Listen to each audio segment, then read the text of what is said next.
విశాఖ సీతమ్మధార విద్యుత్ కార్యాలయం వద్ద సిపిఐ జిల్లా సమితి ఆధ్వర్యాన రాష్ట్ర సమితి పిలుపు మేరకు పెంచిన విద్యుత్ సర్దుబాటు ఛార్జీలను తగ్గించాలని, స్మార్ట్ మీటర్ల ఏర్పాటును ఉపసంహరించుకోవాలంటూ ఆదానీతో సెకీ సంస్థలతో జరిగిన విద్యుత్ ఒప్పందాలను రద్దు చేసుకోవాలంటూ డిమాండ్ చేస్తూ ఆందోళన కార్యక్రమం నిర్వహించారు. సిపిఐ రాష్ట్ర సహాయ కార్యదర్శి జేవి సత్యనారాయణమూర్తి మాట్లాడుతూ, ఎన్నికల ముందు కూటమి ప్రభుత్వం అధికారంలోకి వస్తే విద్యుత్ ఛార్జీలు తగ్గిస్తామని, స్మార్ట్ మీటర్లను పగలగొట్టాలని, ఆదానీ సెకీ సంస్థలతో విద్యుత్ ఒప్పందాన్ని రద్దు చేస్తామని హామీ ఇచ్చి నేడు అధికారంలోకి వచ్చిన తర్వాత ఏడాది కాలంలో విద్యుత్ ఛార్జీలను 3 సార్లు పెంచి ప్రజలపై 15,487 కోట్ల భారం వేయటం జరిగిందంటూ ఆగ్రహం వ్యక్తం చేశారు. పెంచిన కరెంటు ఛార్జీలు తగ్గించేంత వరకు పోరాడతాం. పెంచిన కరెంటు ఛార్జీలు తగ్గించేంత వరకు పోరాడతాం. జిల్లాలో ప్రజా పోరాటాలు వేల కోట్ల రూపాయల ప్రజలపై భారాలు వేసే కూటమి ప్రభుత్వ వైఖరి నశించాలి. సెకీతో చేసుకున్నటువంటి ఒప్పందం వల్ల వేల కోట్ల రూపాయల భార రాష్ట్ర ప్రజలపై వేసే చంద్రబాబు నాయుడు కూటమి ప్రభుత్వ వైఖరి నశించాలి. స్మార్ట్ మీటర్లు ఏర్పాటు ప్రక్రియను ఆపేంత వరకు పోరాడతాం.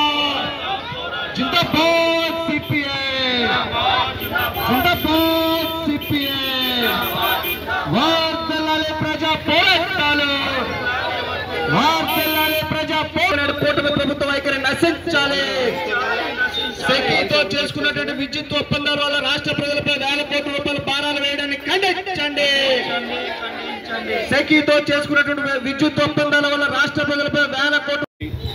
గత జగన్మోహన్ రెడ్డి ప్రభుత్వం అదానీతోని అదేవిధంగా సెకీతో చేసుకున్నటువంటి విద్యుత్ ఒప్పందాల వలన రాష్ట్ర ప్రజల మీద కొన్ని వేల కోట్ల రూపాయల అదనపు భారం పడుతుందని చెప్పని ఆ రోజున ఒప్పందాల్ని వ్యతిరేకించిన వామపక్షాలే కాదు, ఆ రోజు ప్రతిపక్షంలో ఉన్నటువంటి తెలుగుదేశం పార్టీ కూడా ఈ ఒప్పందాల వలన ఈ రాష్ట్ర ప్రజానీకానికి చాలా నష్టం జరుగుతుందని చెప్పని వాళ్ళు ప్రకటన చేశారు. అధికారంలోకి వచ్చిన తర్వాత గత ప్రభుత్వం ఏవైతే ఒప్పందాలు చేసుకుందో అదే ఒప్పందాలని ఈరోజు కొనసాగిస్తూ ఉంది ఈ ప్రభుత్వం కూడా. ఒక విధంగా దగ్గర 1,00,000 కోట్ల రూపాయలు రానున్న 25 సంవత్సరాల కాలంలో 1,00,000 కోట్ల రూపాయలు సెకీతో జరిగిన ఒప్పందం కానివ్వండి, విద్యుత్ స్మార్ట్ మీటర్ల బిగింపు కానివ్వండి. విద్యుత్ స్మార్ట్ మీటర్ల బిగింపుకి సంబంధించి కూడా మన రాష్ట్రంలో అత్యధిక ధరతోని స్మార్ట్ మీటర్లు బిగిస్తూ ఉన్నారు. అదే పక్క రాష్ట్రాలకు వెళ్తే ఇక్కడ స్మార్ట్ మీటర్కి వసూలు చేసినటువంటి ధర కన్నా సగానికే ఆ రాష్ట్రాల్లో స్మార్ట్ మీటర్లు బిగిస్తున్నటువంటి పరిస్థితి ఉంది.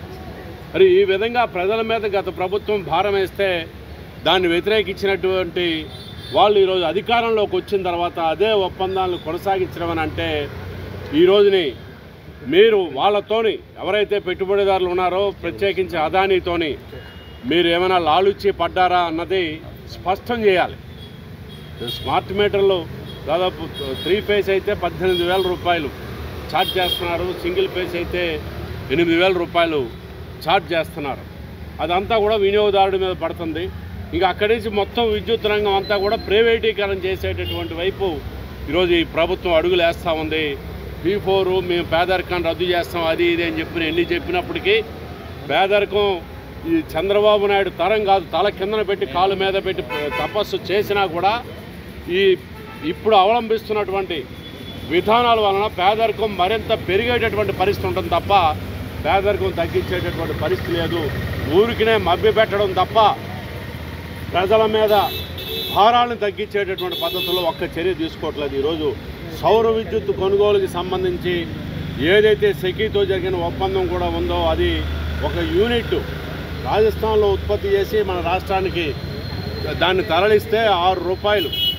మామూలుగా సౌర విద్యుత్ అంటే చాలా తక్కువకి రావాలి.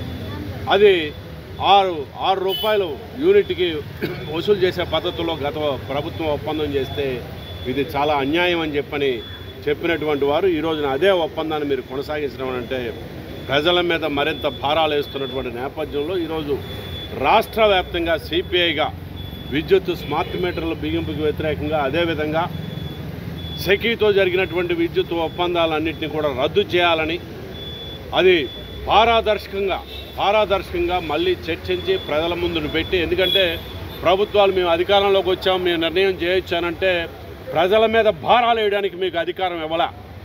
అందుకని మీరు చేసే ఒప్పందాల యొక్క లొసుగులు ఏమున్నాయో ఇవన్నీ కూడా ప్రజల ముందు మీరు చర్చించండి. నిజంగా ప్రజలకి మరింత సుపరిపాలన అందించేటటువంటి పద్ధతుల్లో మీ విధానాలు ఉన్నాయని చెప్పని మీరు భావిస్తే